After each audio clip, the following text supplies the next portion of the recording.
Hello ಗೆಳೆಯರೆ, welcome to S P ಚಿನ್ Kannada channel. ಈ ಒಂದು ವಿಡಿಯೋದಲ್ಲಿ ಸರಸ್ವತಿ ಪೂಜೆಯ ಬಗ್ಗೆ 10 ಸಾಲಿನ ಪುಟ್ಟ ಪ್ರಬಂಧ ತಿಳಿತೋಣ. ಈ ಒಂದು ಪ್ರಬಂಧ ಅಂತಕ್ಕಂಥ ಇಷ್ಟವಾದ್ರೆ ಒಂದು ಲೈಕ್ ನೀಡಿ. ಈ ಒಂದು ಲೈಕ್ ಅನೇಕ ವಿಡಿಯೋ ತಿಳಿದು ಪ್ರೋತ್ಸಾಹ ತುಂಬ ಸಿಗುತ್ತೆ. ಇನ್ನೊಬ್ರು ಶೇರ್ ಮಾಡಿ, ಇನ್ನೊಬ್ರು ಚಾನಲ್ ಸಾಧ್ಯ ಇಂಥ ಅನೇಕ ವಿಡಿಯೋಗಳ ಚಾನಲ್ ಸಬ್ಸ್ಕ್ರೈಬ್ ಆಗಿ ಅಂತ ಹೇಳ್ತಾ ಈ ಒಂದು ಪುಟ್ಟ ಪ್ರಬಂಧ ನೋಡ್ತಾ ಬನ್ನಿ. ಮೊದಲನೇ ಪಾಯಿಂಟ್ ನೋಡಿ, ಸರಸ್ವತಿ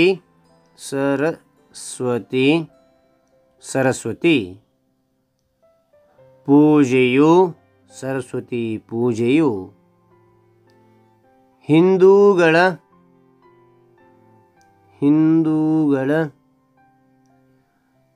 ಪ್ರಮುಖ ಹಬ್ಬವಾಗಿದೆ. ಮತ್ತು ನೋಡಿ, ಸರಸ್ವತಿ ಪೂಜೆಯು ಹಿಂದೂಗಳ ಪ್ರಮುಖ ಹಬ್ಬವಾಗಿದೆ. ಎರಡನೇ ಪಾಯಿಂಟ್, ಇದನ್ನು ಬಸಂತ ಪಂಚಮಿ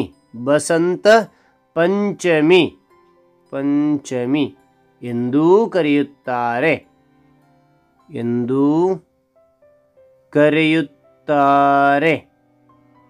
ಮತ್ತು ನೋಡಿ, ಇದನ್ನು ಬಸಂತ ಪಂಚಮಿ ಎಂದೂ ಕರೆಯುತ್ತಾರೆ. ಮೂರನೇ ಪಾಯಿಂಟ್, ಈ ದಿನವನ್ನು ಶುಕ್ಲ ಪಕ್ಷ ಮಾಘ ಮಾಸದ 5ನೇ ದಿನದಂದು ಆಚರಿಸಲಾಗುತ್ತದೆ. ಮತ್ತು ನೋಡಿ, ಈ ದಿನವನ್ನು ಶುಕ್ಲ ಪಕ್ಷ ಮಾಘ ಮಾಸದ 5ನೇ ದಿನದಂದು ಆಚರಿಸಲಾಗುತ್ತದೆ. 4ನೇ ಪಾಯಿಂಟ್, ಈ ದಿನ ಸರಸ್ವತಿ ದೇವಿಯನ್ನು ಪೂಜಿಸಲಾಗುತ್ತದೆ.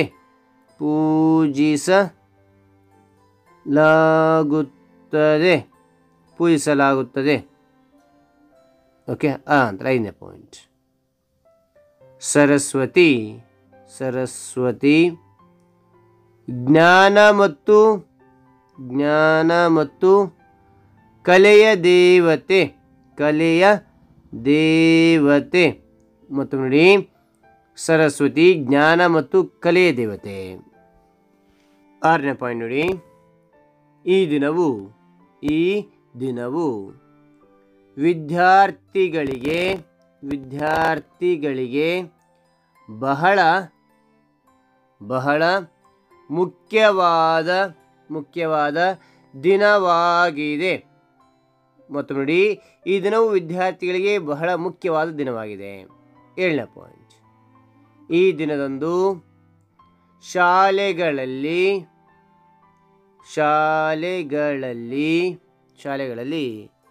ವಿವಿಧ ಕಾರ್ಯಕ್ರಮಗಳನ್ನು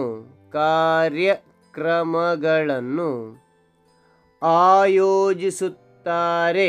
ಮತ್ತು ನೋಡಿ, ಈ ದಿನದಂದು ಶಾಲೆಗಳಲ್ಲಿ ವಿವಿಧ ಕಾರ್ಯಕ್ರಮಗಳನ್ನು ಆಯೋಜಿಸುತ್ತಾರೆ.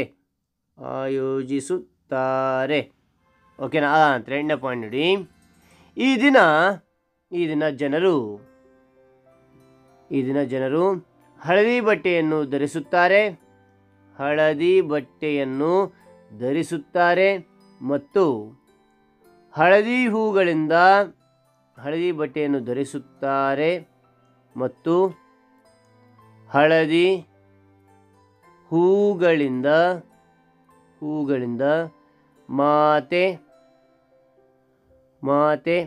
ಸರಸ್ವತಿಗೆ ಪ್ರಾರ್ಥನೆ ಸಲ್ಲಿಸುತ್ತಾರೆ. ಓಕೆ. ನಂತರ 9ನೇ ಪಾಯಿಂಟ್ ನೋಡಿ, ಎಲ್ಲರೂ ಸಂಭ್ರಮದಿಂದ ಹಬ್ಬವನ್ನು ಆಚರಿಸುತ್ತಾರೆ.